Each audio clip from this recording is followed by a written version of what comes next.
Welcome to Rome. This is The Bittersweet Life with Katie Sewell and Tiffany Parks. Hello, this is The Bittersweet Life. I'm Katie Sewell. I'm Tiffany Parks. And we are here together in Rome on our great Roman tour, the very first ever Bittersweet Life listener tour of Rome. And we are on the very last morning, if you can believe it. I know. It really went by in a flash. It really did. I know. I woke up this morning and I was feeling a little bit regretful. Here we... And I have to also preface that this is like... And I'm not going to go on and on about it for those of you who aren't here, but I mean, it's been an amazing group of people who have gotten along and become friends with each other.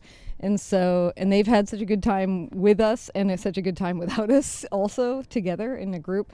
And so I just feel almost regretful also for them that like it has come to an end, is almost coming to an end. Yeah, it was a full week. Like we had a lot of things planned, and when that's the case, it tends to fly the time.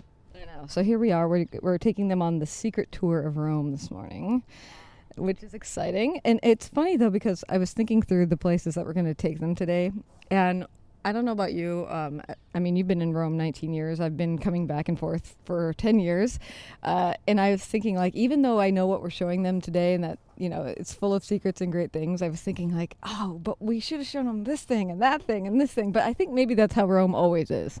That is like the definition of Rome. And I've been thinking the same exact thing this entire week, starting from the middle of the night of the first night when I woke up kind of in a panic, being like, wait a second, maybe I need to rethink all of these tours and do totally different stuff.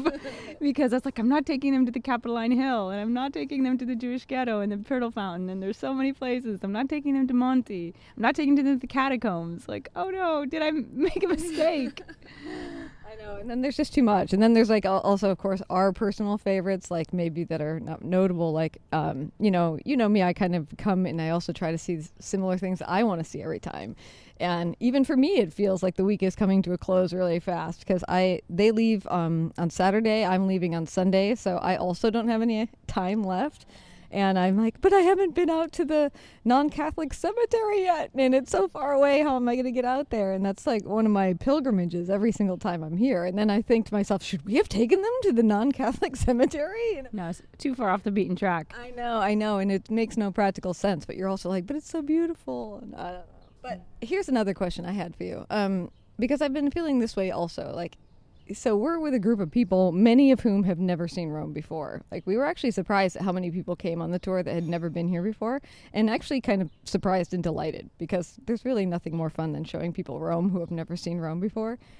But I also got this very strong sense about that feeling of like, you can never see it again for the first time. And I've been feeling that a lot with this group because they're just like, wow, wow, wow. And I have not been feeling that way. And I don't know if that's because we're...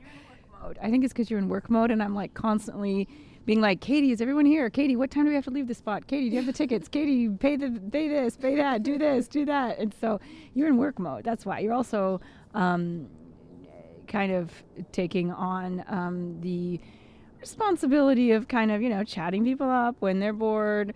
Not that they're bored. They're not bored. But, as we're walking from place to place, you're keeping people entertained in your own way. And you're also, making sure everybody like has what they need, bathroom breaks, coffee breaks, water. So you are taking on a lot of responsibilities. You're thinking about a lot of things. And I'm thinking about a ton of other things. So both of us are obviously not going to be experiencing it in the same way that our group is. Mm-hmm. So it's only normal. Well, first I have to say that they've been entertaining me as we're walking along much of the time. Although, yes, of course you end up kind of explaining what this and that is, but that's fun too. Yeah, I think you're probably right that it has something to do with work mode. But I mean, do you ever wish that you could like see what you saw when you first arrived again? Or can you think back enough in your head to know like this is what it felt like the first time I ever saw this city? It's hard for me to even remember back that far because I came here for the first time in 1997, and I was young enough that it probably didn't make the kind of impression on me that I would have liked it to have. I kind of dipped my toe in Rome at 20-something years. At 20, I think I was exactly 20. And although my sister and I, we were with people who knew Rome and who were from Rome and who took us around. And and I loved it, and I had a great time. But at the same time, it was I wasn't able to absorb it. I think at that age, some people are able to, but I think at that age it's typical that like a lot of it goes over your head. And I see that with a lot of students who are studying here, because I used to have interns who were always about that age, and they kind of liked it, but nobody ever really got it. And I think the same was true for me. Well, I mean, maybe you're more interested in like the social aspects of what's happening with the other young people around you at that point, do you think? For students, probably. I know for me, it was much more about the language, sort of the food. Although, like I said, I've never been a foodie, but I was, just the whole aspect of the food, the meals, like how they were different, like how people socialized, how the family worked, like these big long lunches and sitting around talking. And it was, I mean, maybe because I was here in Rome as a tourist, but also as the guest of relatives, like distant relatives of my family. So I was really inserted into their family unit for that 10-day period. And so I think that almost made a bigger impression on me, like how Italians live, how they talk, what they do, what their daily lives are like. I remember those things more than I remember, for example, the Caravaggio paintings I saw that I totally didn't appreciate at all. The one thing that I remember really making impression on me was the mummy in the Vatican museums. Of all things, like more than the ceiling of the Sistine Chapel, it was the mummy that I was just like, how old is this thing? And then there's like a mummified cat in there, and I was just like, what? Which I've been there and I don't even remember the mummy. Well, it's in the Egyptian Museum, and if you don't go to the Egyptian Museum, you don't have to. It's not part of the like necessary path, so you can miss it. So maybe I did miss it. That is another like life lesson. Really, when you were thinking that, I was like, what a life lesson, because you think sometimes we form like judgments about what we like and do not like when we're young people. Like you were saying, I barely even noticed the Caravaggio. I was thinking back to when my mother, when we were kids, used to think, like, let's get these kids some exercise, and would make us go cross-country skiing. And we were like, oh, this is absolute hell, All this fresh air and snow and, like, nature. And you're like, ugh, can we please go back and, like, play with the toys again now? And then when you get to be an adult and you try these things again, you're like, wow, this is actually quite pleasant, like all this fresh air and nature and snow and being out in the world. And it is so easy to form your opinions, like, I mean, how many people are like, you try a tomato or an apple or something when you're a kid, and you're like, well, I don't like that. Like, I just don't like that food. And do you even know 20 years later if you like that food? Well, not at all. I was convinced that I didn't like kiwis. I mean, I was convinced, and it was literally a visual prejudice. Like, the thing was furry and brown, and I was just like, there's no way I would like that. It's light green, which to me makes it seem like it would be extremely sour, which they can be sour, but not always. And I was about 21 or 22, all of a sudden my body started craving kiwis, and I'd never tried one, and it was like, I need to eat a kiwi. I need to. How does that happen? I don't know. It was almost like a pregnancy craving that happens in pregnancy too. You just have these cravings for things that you can't explain why you want it. You just know you want it. And I had that in pregnancy, where I wanted citrus fruit, like. And my mom was the same way. She would eat an entire lemon with the peel and the seeds every day. I didn't go that far. That's a little extreme. Yeah. It's extreme. No, but I did crave citrus fruit when I was pregnant. But much earlier than that, when I was living in Montreal, I think I wasn't getting enough vitamin C or something. There must have been something going on in my body. But I literally went to the store. I bought a number of kiwis, and I ate for about a year or two a kiwi every day. So, and I loved them. And I had just convinced myself that I hated them. That's funny. I used to eat kiwis so often that one of my friends used to call me Kiwi Sewell. Oh, cute. Aww. So even today, if I walk into the radio studio, he'll say, hi, Kiwi. That's cute. And I haven't eaten kiwis on a regular basis in years. Yeah, I mean, and I think also what's interesting is that you take so many of your cues about what you like and don't like from other people, like people who are older than you or people who are your best friends. And for instance, when I was growing up, my very best friend, for whatever reason, I don't know why, just absolutely despised the color orange. And because I loved her so much, I could see orange through her eyes. And I was like, you're right. It is the most horrible color in the world, you know, particularly like a very bright orange. I'm like, yeah, it's awful. It's repulsive. And then, of course, I get to be an adult and I'm like so drawn to the color orange. And I'm like, why did we hate orange so much? I don't really understand. That is true. And our parents as well when we're younger. And, you know, as a parent, I see it in the other side now. And I'm like, Will Aurelio, I mean, and he has to a certain extent. I think it's tapered off now that he's growing and he's coming into his own likes and dislikes. And he said to me the other day in the car, he's like, you know what, Mom? I don't like podcasts anymore. Excuse me? What? We were listening to the podcast that we listened to together is The Rest is History. It can get a little violent, though, so I have to be careful. And we were listening to one on St. Catherine of Siena. Very interesting, by the way, especially because there's lots of connections to her in Rome.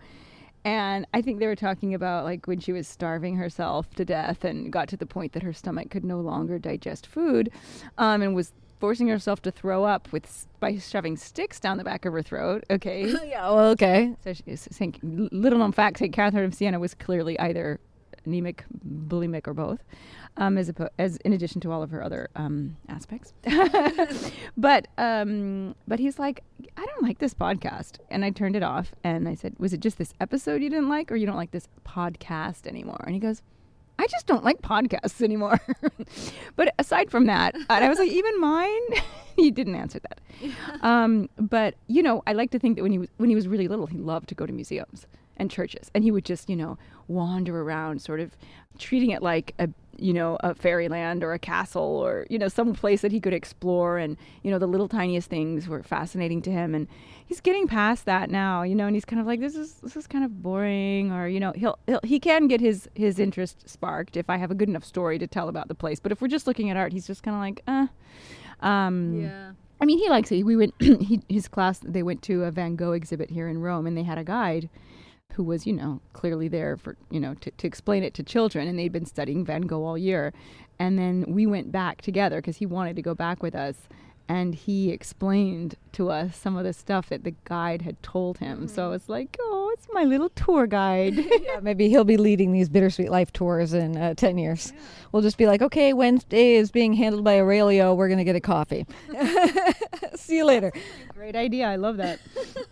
See if he will. I mean, that's the other thing, too, is like you hope as a parent, or we hope as like the tour guides to this week that, I mean, you're showing them a whole bunch of things and maybe you're a little bit biased towards some of those things, being like, I really hope they love this particular thing. And it just like sends them off down a road that, I'm sure it's like that as a parent, where you're like, I really hope my kid ends up being interested in reading or is interested in, I don't know what else. Music, there you go. And, you know, they may or may not be. You can show it to them and see what they think. And I mean, the same is kind of true this week, where we're like, okay, we're showing you stuff from the 1500s. Now we're showing you stuff from the 1200s. Now we're showing you stuff, you know, we're like, what do you like? Which one do you like? Or do you like it all? Or, yeah. And also as a tour guide, you share your enthusiasm as well as obviously your expertise with people, and you want them to get excited about it. You kind of want them to, which is impossible, like be as excited as you are. And some people are, and you can really see that in their faces. And some people, and this is not the case with our group, but some people simply are not interested, and that's not your fault. It can be really hard as a tour guide to like see somebody who's clearly not engaged and not interested. But, you know, not everybody is going to be interested in the same stuff. Yeah, I mean, what do you do?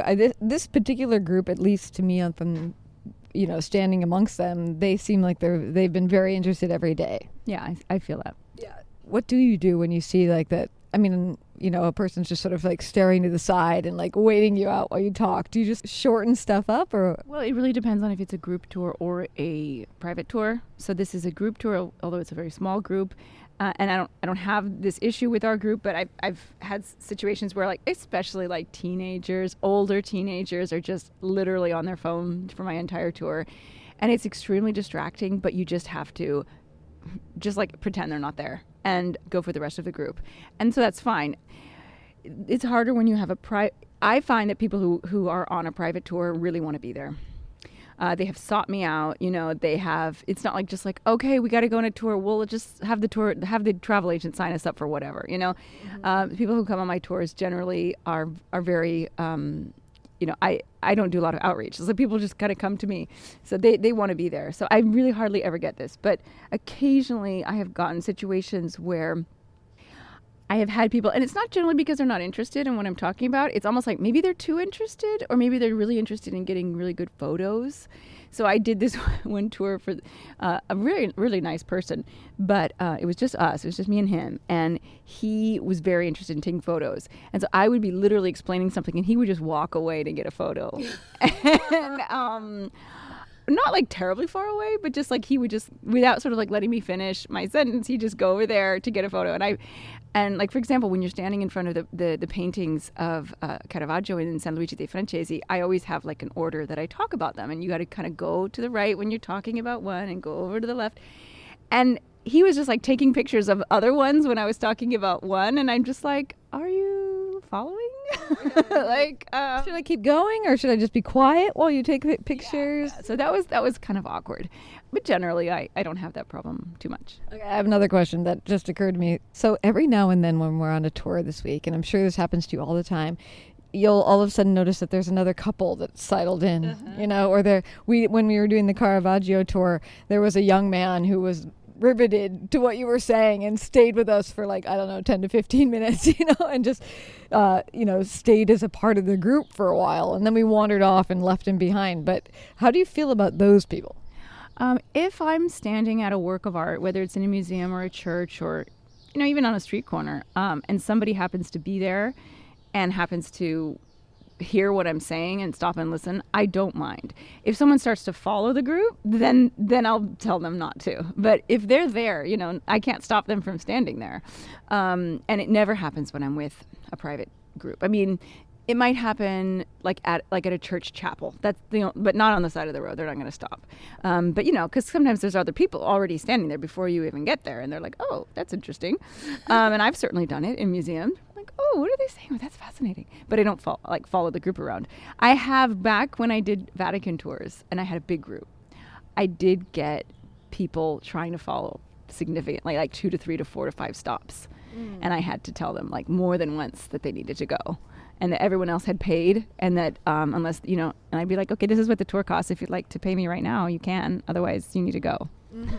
But you had to tell them multiple times. So even if you say it, they're sneaking up behind you. Yeah. But that's in the Vatican. And I think being in the Vatican lowers everybody's sort of standard of behavior. Everybody kind of becomes a little bit more barbaric in there, and they're just like, I'm going to do whatever I have to do. And so the same people who wouldn't dream of doing that on the street are in the Vatican, there's no rules. I have to survive. I believe that, we didn't take our listeners into the Vatican, but we did set them up with an amazing guide, and many of them did go into the Vatican, and by all reports, they said they had a wonderful time. But they did say that Barbara, who's your amazing tour guide friend who took them in, that she sometimes would use her own body as a shield to protect the group. Yeah. And yesterday, as we were walking on this really kind of busy intersection where there was this enormous group of students, and one of our people was like, let's get in front of them. I'm channeling Barbara right now. And she was moving and leading the group up into the front, which is totally something Barbara would do. And I don't often have to think about it because I don't do tours in such crowded places most of the time. But it's, it's funny. Well, to be fair, for the young man during the Caravaggio tour who stayed for your entire presentation, he was there before we got there. Yeah, I think that he was.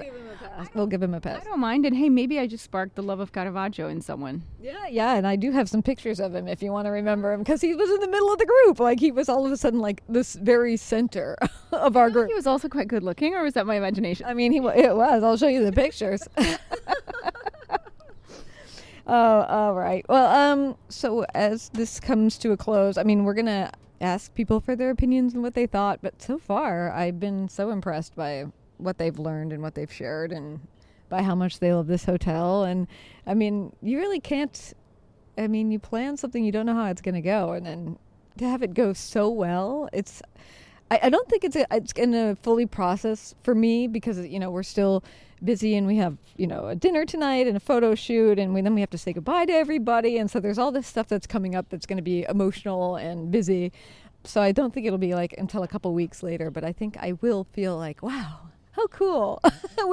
We made something from the ground up. We did. And these people are taking Rome with them. Well, that's the hope. That's the hope. All right. Well, do you want to give away any of the secrets of what we're seeing this morning or no? Well, I will say that there is one place that I'm pretty sure you've never been, which is the Biblioteca Vallichelliana, which I've only been to once before, like 2 months ago. So that's one of our first stops. So I'm excited about that. Yeah, I mean, we've been to 3 places this tour that I've never actually, I may have known about, but I've never been into. So that was exciting. And yeah, it's always nice if you can surprise me as well. I appreciate that. Yeah, I do my best. All right. Well, we will leave it there. A little short this episode, but we got to get ready. We're meeting these people in just mere minutes. So we will talk to you soon. And until next time, this is The Bittersweet Life. I'm Kitty Sewell. I'm Tiffany Parks. Join us again. Bye. And before you go, we are hoping to announce the dates of next year's Bittersweet Life Roman adventure as early as next Monday. Now, a note to you supporters over on Patreon and PayPal, those of you who support the show on a monthly basis, you are going to be notified about it first. So first dibs goes to you. If you want first dibs on this tour, join us as a supporter on Patreon. You'll get 2 bonus episodes every month, and for as little as $5 a month, you'll also have the solace of knowing that you're helping this show, this little show that could, stay on the air. So those of you who are already supporters, keep an eye on that inbox to get the dates of the Roman adventure for 2024. Hoping that you can join us. Again, we will have a limit of only 10 rooms for this tour. So first notice could help. And the rest of you, next Monday, we plan to announce the dates so that you can see if it works in your plans as well. Should you want to become a supporter of the show on Patreon or PayPal, there are links to donate in the show notes. Thanks for joining us. Talk to you next week. Bye.